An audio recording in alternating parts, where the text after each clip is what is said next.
Hey, it's Cassie from the future. To start this video off, last week was so hard.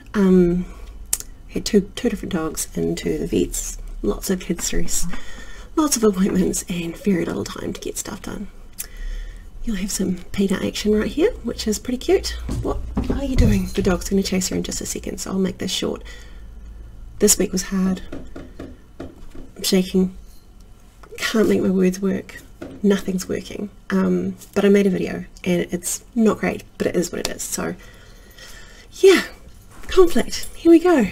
There were so many great options for C, but I felt like it would be really remiss of me not to talk about conflict, which is pretty important to story. Let's start back in time when I was a wee baby writer, as my youngest would say, because she loves to say wee baby things. My hair's a mess. It's early. We've just hit daylight savings. Life is chaos, but I'm here and I'm showing up, and that's the main thing. Anyway, I used to have the hardest time writing conflict. I hated conflict in my real life and found it hard in stories as well. Kind of any big emotions scared me. I just couldn't deal with them. I wasn't exposed to a lot of them, but I was just a sensitive kid, a weird sensitive kid who just didn't cope very well with the world. So yeah, I used to kind of turn all of my anger to sadness. Yep, I was a stereotypically emo teen, and it wasn't until I was almost 20, I think, that I learned how to get angry. Some bastard stole my stereo from my car and I saw red. It was quite enlightening actually to feel anger, rage for the first time in a long time. Yeah, putting it in my fiction was harder too, because I think I wanted an idealized world. So that's been a whole growth thing for me, and I'm much better at these days than I used to be. I found it harder to put in the conflict between people, like situations and stuff, but like in close relationships, people who are meant to care about each other, that was where I specifically had a hard time with conflict. And I still find that challenging sometimes. I prefer my conflict to be outside of relationships, but I want to push myself on that front with this particular book. I'm just thinking I really need a title, even if it's a placeholder, because I just keep referring it to this book. Yeah. Anyway, I thought a good place to start with this would be to talk about what kinds of conflict we have in books, because there are quite a few. The most common one people talk about is like the conflict, internal conflict versus external conflict. And like internal conflict is what's inside ourselves and drives like the character arcs or changes across the book. If you can hear bells, it's Peanut again. She is dashing around the kitchen as she likes to do. And external conflict kind of creates the challenges that the characters will face in solving whatever the goal is of the book. So they're quite different. There's lots of, like if you Google conflict online, you'll find lots of different lists of the different types of conflict, but a pretty basic one is, where is my list? It's here somewhere.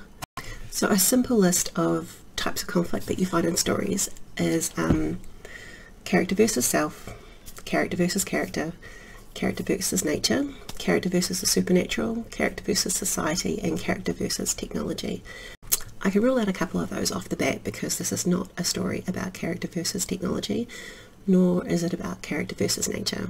Nature does play a big role in the book because of who I am as a person and my love for the natural world, but it's not a driving force of conflict.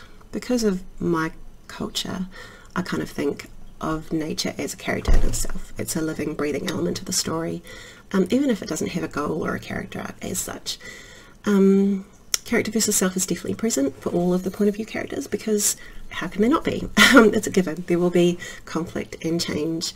There are books where there isn't as much of that kind of conflict, in the often longer series where the primary character doesn't really change a lot over the course of the series. I'm looking at you, Stephanie Plum, and your inability to choose between two men and continuing to make awful decisions about your life for more than a dozen books. I gave up after that. You can often think about TV series where the main character is like the least interesting person and you're kind of rooting for the side characters and become more attached to them. The main character is often just like a stand-in for the reader or the viewer, so they're kind of dull, and they don't really grow or change much, and I'm not here for that.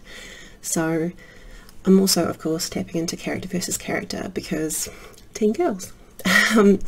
Yeah, the line between best friends and enemies sometimes isn't really that big. Intense relationships, like the ones that I'm writing, are bound to have conflicts, even if they're not necessarily like spoken out loud.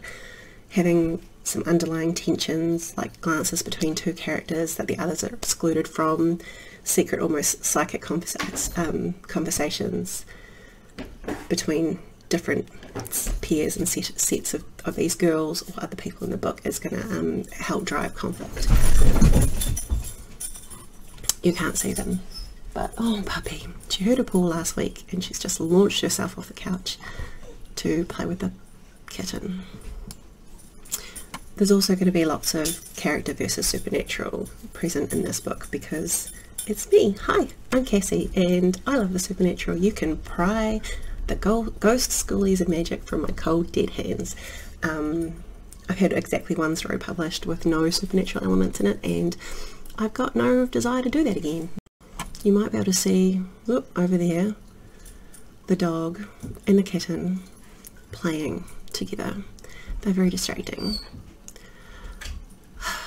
Anyway, the last one present in my book is going to be characters versus society, and while I want this book to be very distracting, close and intense and primarily about these girls and the dark magic they tap into, it's also going to talk about society and the culture surrounding them as well. Excuse me.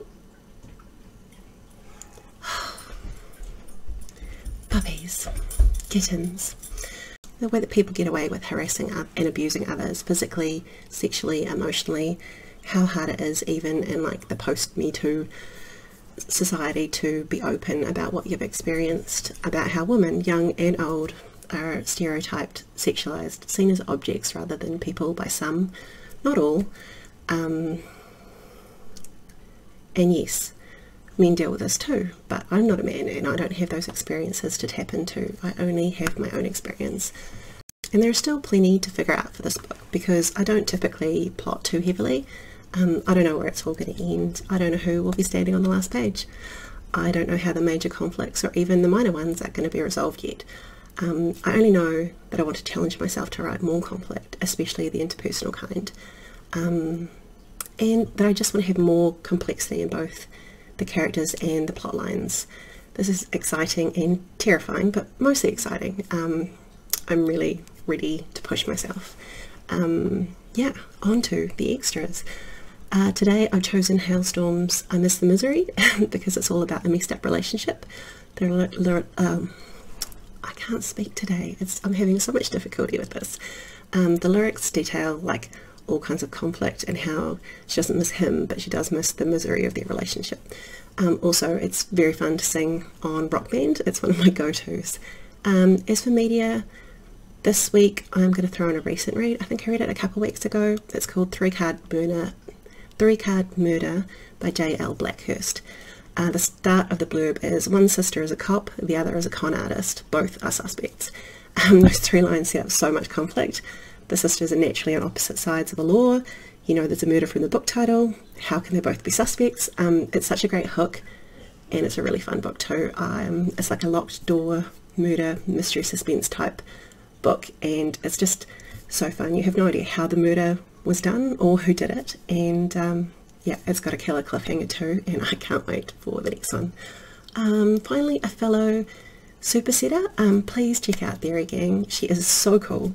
Watching her videos makes me feel like my brain might still exist under the mush of my everyday life. Her superset is on the ABCs of complexity and her latest is about bounded rationality.